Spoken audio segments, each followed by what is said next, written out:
एक दिन आदत से मजबूर जंगल के राजा शेर ने अपने सलाहकार ज्योतिषी यानी के हाथी को बुलाया। हाथी ने उन्हें आने वाले समय के बारे में बहुत सारी जानकारी दी। हाथी अपने साथ एक छोटा मेहमान भी लेकर आया था, जो था एक कछुआ।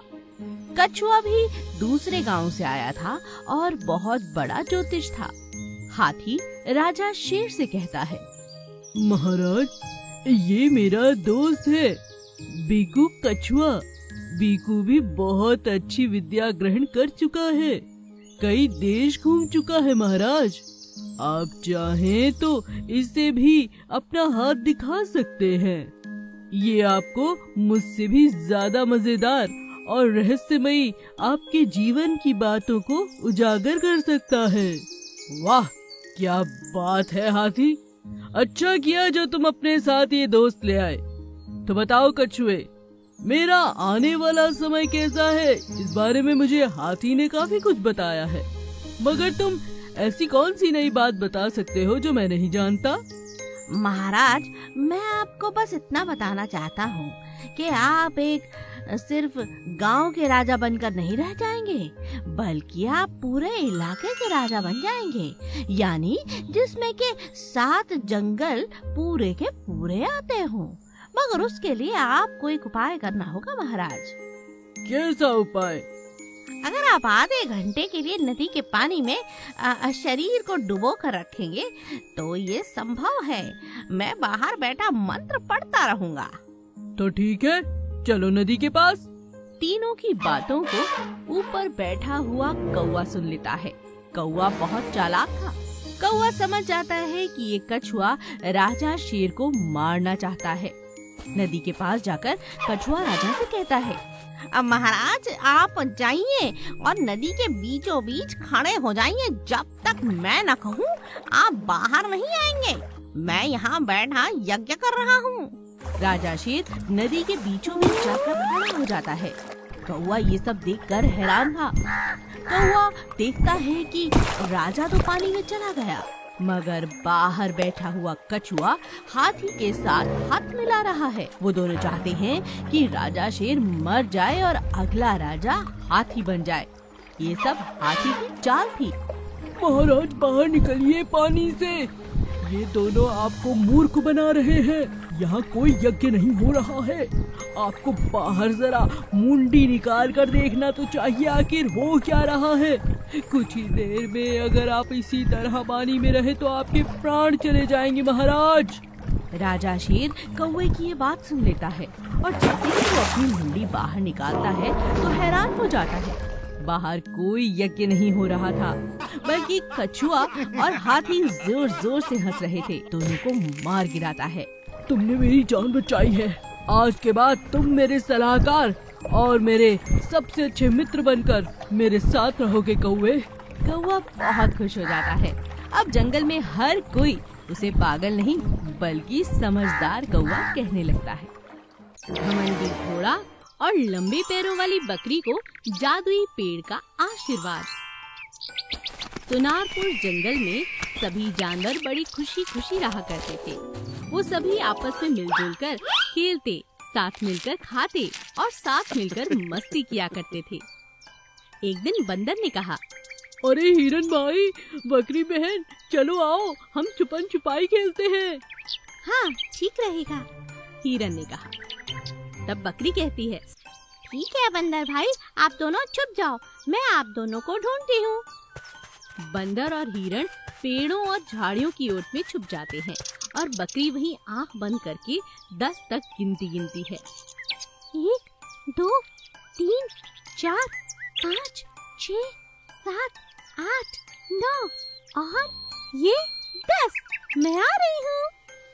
लेकिन बकरी जैसे ही आँख खोलती है तो उसकी आंखों के सामने जंगल का बिगड़ैल घमंडी घोड़ा खड़ा था, जो कि बहुत ही गुस्से वाला था और उसको अपनी लंबी लंबी टांगों का बहुत घमंड था।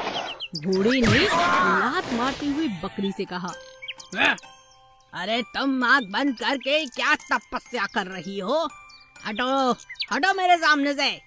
घोड़े की लात ठोकर खाकर बकरी दूर जाकर गिरती है। तभी हिरण और बंदर भी बाहर निकल आते हैं और घोड़े से कहते हैं, घोड़े, तुम्हें अपनी टांग पर इतना घमंड नहीं करना चाहिए। हाँ, हम सबको यहाँ मिलजुल कर रहना चाहिए। उन दोनों की बात सुनकर घोड़े को और भी ज्यादा गुस्सा आ जाता है और वो उन्हें मारने के लिए दौड़ता है। बंदर झट से पेड़ पर चढ़ जाता है और हिरण भागकर अपनी जान बचाता है, लेकिन बकरी नहीं भाग सकती। घोड़ा फिर से बकरी की पिटाई कर देता है और वहाँ से चला जाता है। बकरी वहीं पेड़ के आगे रोने लगती है। हे भगवान, अगर मैं भाग नहीं सकती, मेरे पैर छोटे हैं, तो इसमें मेरी क्या गलती है? आप मुझे ताकत दीजिए ताकि मैं इस घोड़े को सबक सिखा सकूं। तभी अचानक पेड़ के ऊपर से कुछ पत्तियां नीचे गिर जाती हैं और पेड़ से आवाज आती है, बकरी, मैं जादुई पेड़ हूँ। तुम मेरे नीचे गिरी हुई पत्तियों को खा लो, इससे तुम वो ताकत ले आओगी जो तुम चाहती हो। क्या ये सच है? बकरी ऐसा कहते हुए नीचे गिरी हुई पेड़ की पत्तियों को खा लेती है और पत्तियां खाते ही उसकी टांगे एकदम घोड़े सी लंबी और ताकतवर हो जाती हैं। ये चमत्कार देखकर बंदर पेड़ से नीचे उतर जाता है और हिरण भी वहाँ वापस लौट आता है और वो तीनों बिगड़ैल घोड़े की तलाश में जंगल में निकल जाते हैं। थोड़ी दूर जाने पर वो देखते हैं कि घोड़ा एक छोटे से चूहे को बहुत तंग कर रहा था। तब बकरी उससे कहती है, घोड़े, इस चूहे को छोड़ दो। हिम्मत है तो मुझसे लड़ो। घोड़ा बकरी से कहता है, अच्छा, पिछली पिटाई भूल गई क्या? थोड़ी देर पहले की ही तो बात है। जैसे ही घोड़ा बकरी पर आक्रमण करता है तो बकरी उसे अपनी लंबी टांगों से मार मार के नीचे गिरा देती है और घोड़ा बकरी से माफी मांगता है और कसम खाता है कि वो फिर कभी ऐसे किसी को भी तंग नहीं करेगा। अरे बस, मैं किसी को परेशान नहीं करूँगा, वादा करता हूँ। बकरी की लंबी टांगों के कारण जंगल को घोड़े के आतंक से छुटकारा मिल जाता है और जंगलवासी एकदम खुशहाल रहने लगते हैं। सफेद शेर का रंगीन शेरों से युद्ध। जंगल में दो तरह के शेर थे, कुछ थे सफेद और कुछ थे रंगीन। सफेद शेर बहुत ताकतवर थे, लेकिन रंगीन शेर न केवल देखने में खूबसूरत थे, वो ताकतवर भी सबसे ज्यादा थे। दोनों को ही अपनी अपनी ताकत पर बहुत घमंड था। एक दिन दोनों के बीच घमासान युद्ध हो जाता है। सफेद शेर ये कहते हैं कि वो ताकतवर है और दूसरी तरफ रंगीन शेर ये कहते हैं कि उनसे ज्यादा ताकतवर जंगल में और कोई नहीं। सफेद शेर रंगीन शेर से कहता है, बस बहुत हुआ, तुम लोग समझ क्यों नहीं रहे हो? लगता है अपनी जान देकर ही मानोगे। हमसे ज्यादा ताकतवर, हमसे ज्यादा सुंदर कोई नहीं। पूरी दुनिया में सफेद शेर बहुत कम मात्रा में हैं और हम उनमें से एक हैं। मैं और मेरा पूरा परिवार सिर्फ और सिर्फ इसी जंगल में रहना चाहते हैं। आसपास के 7 जंगलों में भी जाओगे तो सफेद रंग के शेर नहीं मिलेंगे तुम्हें। सफेद शेर ललकारता हुआ रंगीन शेर को ये बात कहता है। रंगीन शेर हार मानने वालों में से बिल्कुल नहीं था।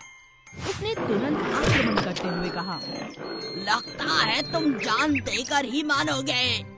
रंगीन शेर आक्रमण करता है और सफेद शेर और उसकी पत्नी को मार डालता है। ये बात छुपा हुआ पेड़ के पीछे सफेद शेर का बच्चा देख लेता है और वो कहीं दूर चला जाता है। वो बहुत डर चुका था, लेकिन उसकी आंखों में और दिमाग में रंगीन शेर बस चुका था। वो उससे बदला लेना चाहता था, लेकिन सही समय का इंतजार करते करते कई साल बीत जाते हैं। बड़ा होकर सफेद शेर का बच्चा जंगल में वापस आता है और अपने पिता के दोस्त भालू से मिलता है। भालू सफेद शेर के बच्चे को तुरंत पहचान जाता है। अरे, तुम तो बिरजू के बेटे हो ना? मैंने तुम्हें पहचान लिया बेटा। सफेद रंग का शेर तो बरसों पहले यहाँ से चला गया। मैं जानता था तुम डर के मारे यहाँ से चले गए हो और कहीं छुप गए हो। मुझे माफ करो, मैं तुम्हारे लिए कुछ नहीं कर सका। बताओ, तुम यहाँ कैसे आए हो? क्या तुम्हें डर नहीं लगता? तुम्हें डर नहीं कि तुम्हारे माता पिता की तरह वो रंगीन शेर तुम्हें भी मार डालेगा? और तुम तो अपने परिवार के साथ आए हो ऐसा लगता है। सफेद शेर भालू से कहता है, अब मैं नहीं डरता। पहले मैं एक बालक था, इसीलिए डर गया था। आज मैं अपना बदला लेने आया हूँ और अपने पूरे परिवार को इसीलिए साथ लाया हूँ ताकि अपने पिता की जगह हासिल कर सकूं और हमेशा हमेशा के लिए जंगल में रह सकूं। सफेद शेर का बच्चा काफी ताकतवर हो चुका था, मगर रंगीन शेर अब बुढ़ापे के कारण मौत के बहुत नजदीक था। सफेद शेर आक्रमण करता है और रंगीन शेर को मार गिराता है। उसके बाद उस जंगल में सिर्फ सफेद शेर का अधिकार हो जाता है। न केवल वो अपने पिता का बदला लेता है, बल्कि अपनी ताकत का प्रदर्शन कर लोगों को अत्याचार से बचाने लगता है।